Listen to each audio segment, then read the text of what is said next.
দীঘায় প্রবল জলোচ্ছ্বাস, তীব্র গরমে জলোচ্ছ্বাসের আনন্দে মাতল পর্যটকরা। গত সপ্তাহ থেকেই এখানে পর্যটকদের ভিড়, কারণ সরকার গরমের জন্য স্কুল কলেজ ছুটি ঘোষণা করেছে। তারপরই ভিড় বেড়েছে দীঘায়। সেখানে সামুদ্রিক জলোচ্ছ্বাস বাড়তি পাওনা। আবহাওয়া দপ্তর সূত্রে খবর, দক্ষিণবঙ্গের সব জেলাতেই ঝড় বৃষ্টির সম্ভাবনা রয়েছে, তবে কিছু জেলায় আজ থেকেই বৃষ্টি নামার সম্ভাবনা রয়েছে। গোটা বাংলা এখন তীব্র দাবদাহ পড়ছে। প্রচণ্ড গরমে নাজেহাল অবস্থা মানুষজনের। হাহাকার দেখা দিয়েছে কবে আসবে বৃষ্টি। এই পরিস্থিতিতেই আজ মঙ্গলবার সকাল থেকে আকাশ মেঘে ঢেকে গিয়েছে। বইছে ঠান্ডা বাতাসও, কিন্তু বৃষ্টির দেখা নেই। গরমে যাঁরা সমুদ্র সৈকতে দীঘায় গিয়েছেন, তাঁরা আজ হঠাৎ আশ্চর্য ঘটনার সাক্ষী থেকেছেন। কি নাম আপনার? আবুল কালাম মোল্লা। কোথা থেকে আসছেন? ভাঙড় থেকে এসেছি, সাউথ চব্বিশ পরগনা। ওটাকে কেমন দেখছেন? অসাধারণ। এরকম আগে কখনো দেখছেন? না না, আগে এত বড় ঢেউ আমি দেখিনি। এসেছিলাম, ঢেউ ছোট ছোট ছিল। সমুদ্র শান্তি করতে দেওয়া হচ্ছে? না, স্নান করতে এখন তো দিচ্ছেই না, সেই একটা দুটোর থেকে। এর আগে কতবার দীঘা এসেছেন? 7-8 বার এসেছি। এরকম যদি কখনো নজরে পড়ে? না, এরকম নজরে পড়েনি। কিছুটা হলেও কি গরমের থেকে স্বস্তি পাওয়া যাচ্ছে? অনেকটা। কারা কারা এসেছে? আমি এসেছি, আমার ওয়াইফ এসে, আমার মেয়ে এসে, ছোট একটা ছেলে এসে।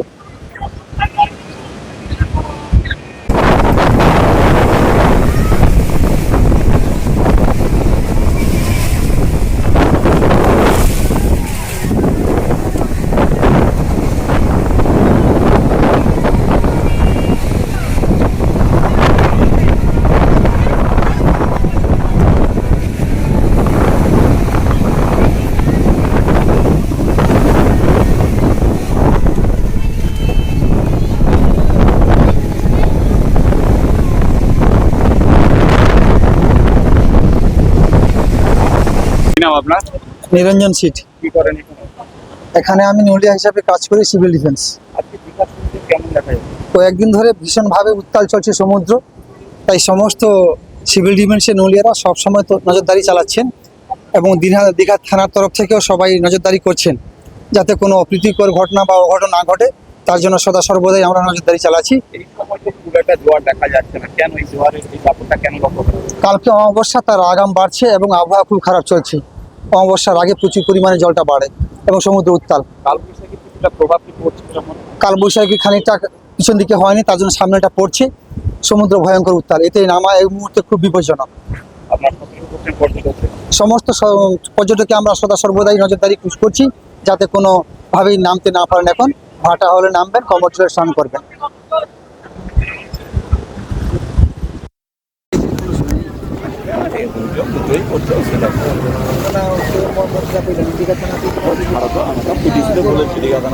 পিডিসিতে বলে দিচ্ছি।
আজ মঙ্গলবার দীঘার সমুদ্রে হঠাৎ জলোচ্ছ্বাস দেখা যায় আর তা দেখতে উপচে পড়ল ভিড়। এই জলোচ্ছ্বাসের জেরেই সমুদ্রের জল গার্ডওয়াল টপকে চলে আসে আর তাতে আত্মহারা পর্যটকরা ওই জেলার মধ্যে স্নান সেরে আনন্দ উপভোগ করেন পর্যটকরা। আলিপুর আবহাওয়া দপ্তরের পূর্বাভাস অনুযায়ী মঙ্গলবার গাঙ্গেয় পশ্চিমবঙ্গে ঝড় বৃষ্টির সম্ভাবনা রয়েছে। তার আগেই জলোচ্ছ্বাস খুশি করে দিল পর্যটকদের।